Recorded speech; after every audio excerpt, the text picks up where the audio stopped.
It was late in the evening when we returned from the party. My wife had dressed up beautifully that night, wearing a shimmering black dress that drew everyone's attention. I had been proud to walk beside her, but when I heard her whisper with a laugh, "I hope my ex saw how good I look tonight," something inside me twisted. She thought I didn't hear, but those words hit me harder than any insult ever could. On the drive home, she hummed softly, scrolling through her phone, completely unaware of my silence. I kept my hand steady on the wheel, but my mind was boiling. After everything I had done for her, after the life we built together, her thoughts still wandered back to a man who had treated her poorly. She had once told me he broke her heart, yet now she joked about wanting his approval. When we got home, she kissed my cheek casually and went to bed as if nothing had happened. I stayed awake, staring at the ceiling, wondering why I was always the second choice in her heart. That night, I made up my mind. I wasn't going to argue, cry, or beg. I was going to teach her a lesson she wouldn't forget. The next morning, I acted normal.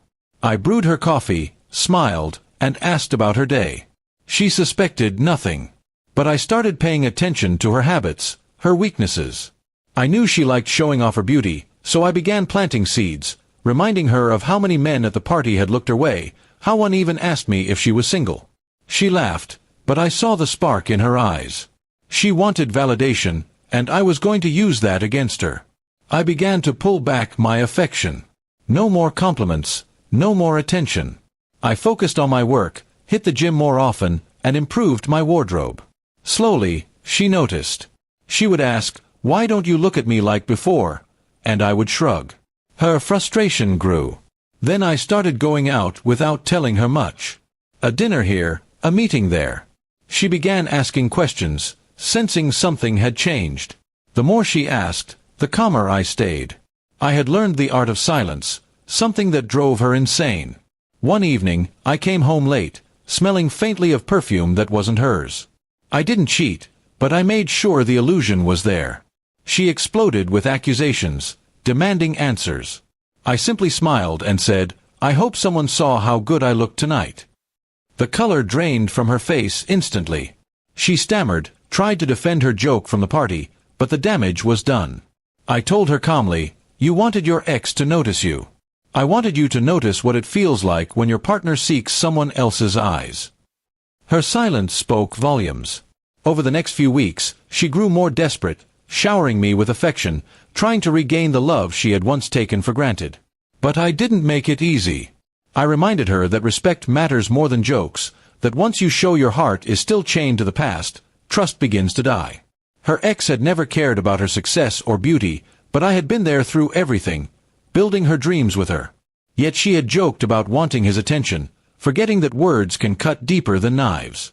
When she realized she might lose me, she broke down. Tears, apologies, promises, they all came rushing out. She admitted she never stopped seeking validation, even when she had all she needed at home. For the first time, I saw her vulnerable, stripped of her pride. I didn't shout. I didn't insult. I simply told her, "I don't compete with ghosts. If you want me, then bury him completely, because I won't live as a second option." That night, she deleted every trace of him, old photos, messages, contacts. She begged for a fresh start. I allowed her the chance, but things would never be the same. The power had shifted. She now knew I could walk away any moment, and she would be the one left broken. That was my revenge. Not leaving, not yelling, but making her realize how easily I could have what she feared losing. And from that day on, she never joked about her ex again. Instead, she looked at me with a fear and respect she had never shown before. My silence, my patience, my cold revenge had spoken louder than any outburst could. Because sometimes, the greatest revenge is not betrayal or anger.